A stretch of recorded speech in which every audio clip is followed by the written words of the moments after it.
महाराष्ट्र गेल्या 4 ते 5 महिन्यापासून संबंधित जे घरकुलाचे पैसे आहेत, रमा योजना असेल, आवास योजना असेल, मोदी आवास योजना असेल, यांचे पैसे हा संबंधित व्हिडिओ हा गेल्या 4 महिन्यापासून संबंधित लाभधारकाच्या खात्यावर टाकत नाही.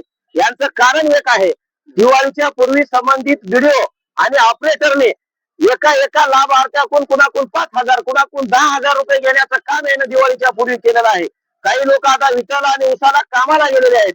असं असताना देखील नांदेड जिल्ह्यामध्ये घरकुलाचे पैसे नियमित पडत असताना देखील फक्त कन्नड तालुक्यामध्ये ह्या भ्रष्टाचाराच्या त्या लालचेपोटी हा निष्क्रिय व्हिडिओ पैसे टाकत नाही. गेल्या 4 महिन्यापासून यांच्या निषेधात आम्ही त्यांना काही 4 दिवसापूर्वी निवेदन दिलं होतं. आज देखील तो उपस्थित नाही, कारण तो शर्मिंदा आहे आणि भ्रष्ट कारभार करण्यासाठी जो माणूस पैसे द्यायला येईल त्या दिवशी तो कार्यालयात येतो, असा आमचा शिवसेनेचा आरोप आहे. आणि दुसरी गोष्ट, हा संबंधित माणूस गेल्या आज आम्ही त्यांच्या प्राथमिक स्वरूपामध्ये उपस्थित नसल्यामुळे त्यांच्या खुर्चीला बेश्रमाचा हार घातला आहे. तो बेश्रमापेक्षाही बेश्रम आहे, पण त्यांच्या खुर्चीला बेश्रमाचा हार घालून आज निश्चित नोंदवत आहोत.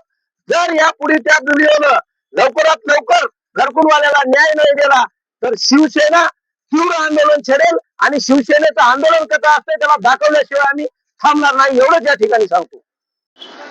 गोरगरीब जनतेसाठी मोदी आवास योजना, पीएम आवास योजना असेल, रमाई असेल, या सर्वच घरकुलाच्या बाबतीमध्ये या ठिकाणचे जे कंत्राटी अभियंता आहेत ते गावोगाव फिरून 15,000, 20,000, 10,000 असे लोक पैसे जमा करत आहेत.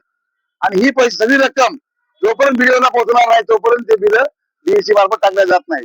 आता आम्ही भ्रमण त्यांना संपर्क साधला, त्यांना विचारलं बा तुम्ही साहेब पैसे का नाहीत?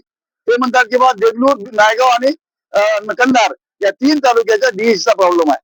ठीक आहे, व्हिडिओ नवीन नाहीत, त्याची डीएसी अप्रूव्ह झालेली आहे, परंतु हे केवळ आणि केवळ एवढा भ्रष्ट माणूस आहे. तुम्हाला सांगतो मी, संबंधित तालुक्यामध्ये 15 विद्यार्थी सगळे बोगस काम करण्याचा प्रताप याच्या काळामध्ये घडलेला आहे. मला अशी शंका यायला लागली की या ठिकाणचे स्थानिक राजकारण करण्याचे नेते त्यांना हाती देतात की काय, की अतिशय गोरगरीब लोकांचे पैसे. आणि माझ्या स्वतःच्या माहिती विचारलं तुम्ही तर 90% खरं ते लोकांना त्यांनी 15,000 रुपये घेतले. फार मोठा भ्रष्टाचार आहे. नायगाव झाला, नायगाव पेक्षा भयानक भ्रष्टाचार या ठिकाणी झालेला आहे. म्हणून शिवसेना, उद्धव बाळासाहेब ठाकरे वतीनं आम्ही याला चेतावणी देतो. आज लवकर सुधारणा करून गरिबाची पैसे जर नाही टाकले, येणाऱ्या काळामध्ये मोठं आंदोलन होईल. त्या ठिकाणी आपण उपोषण करू, रस्ता रोको आंदोलन करू आणि याला धडा शिकू या ठिकाणी. संबंध असो या पंचायत समितीचा कोणत्याही भ्रष्टाचाराच्या संदर्भामध्ये सैनिक संघटना हे नेहमीच कार्यरत असते. आज शिवसेनेच्या वतीने घरकुलच्या संबंधामध्ये निवेदन देण्यात आले, त्याचं आंदोलन चालू आहे. त्या संदर्भामध्ये आपली माझी समिती काय बोलते? आज घरकुलच्या संदर्भामध्ये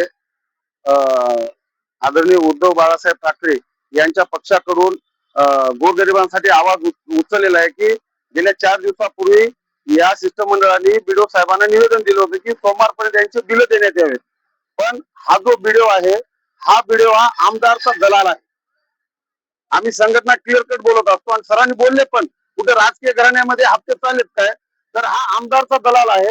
कारण हे जे आमदार साहेब आहेत आपल्या मतदारसंघातले आदरणीय आमदार साहेब फक्त येतात, 10-5 गाड्यांचा ताफा आणतात आणि जनता दरबार लावून फक्त जनतेच्या समोर अधिकाऱ्यांना दाब देतात आणि संध्याकाळी फोनवर जैसे ते करून टाकतात. आज जाधव साहेबांना किंवा आदरणीय साहेबांना समोर येण्याची जरूरत नव्हती जर यांनी दिलं टाकले असते तर. पण हा इथला व्हिडिओ झोपलेला आहे आणि त्याला झोपी घालण्याचं काम इथले आमदार साहेब करत आहेत. त्याच्यावर कंबळ टाकत आहेत की याला थंडीमध्ये काही त्रासच होऊ नये म्हणून. मी आमदार साहेबांना विचारत आहे, साहेब तुम्ही कोणत्या मुद्द्यावर येतात कंधारमध्ये विकासाच्या मुद्द्यावर? आज आमचे घरकुलचे जे बिल आहेत ते तुम्हाला सरकारने दिलेले पैसे जर तुम्हाला लाभार्थ्यांच्या हातात देणं होत नाही तर कुठला विकास? आणि याला जबाबदार फक्त आम्ही संघटना तर म्हणतो इथले आमदार साहेब आहेत. व्हिडिओ काहीच करत नाही, व्हिडिओला कोणाची दहशत नाही, व्हिडिओला कोणाची वचक नाही, म्हणून हे बिल रुकलेले आहेत. आज फक्त कंधार तालुक्याची डीएससी बंद आहे. आज वाटलं तर चिखलीकर साहेबांचा कुठे फोन लावला तर एका दिवसामध्ये काय होऊ शकतं, पण यांना करायचं नाही. जनतेला आणि आमच्यासारख्या कार्यकर्त्यांना परेशान करून इथलं प्रशासनाला दादा बनवून ठेवायचं आहे. म्हणून मी बाळासाहेब आदरणीय उद्धवराव बाळासाहेब ठाकरे शिवसेना यांनी जे आज जे कार्य करण्यासाठी समोर आले त्यांचं अभिनंदन मी करतो. आणि इथून पुढे अशी कुठलीही जरी पक्षाकडून यांना कुठं जरी काय जरी आंदोलन उपोषण करायचे असेल तर माजी सैनिक संघटना यांच्या सोबत राहील.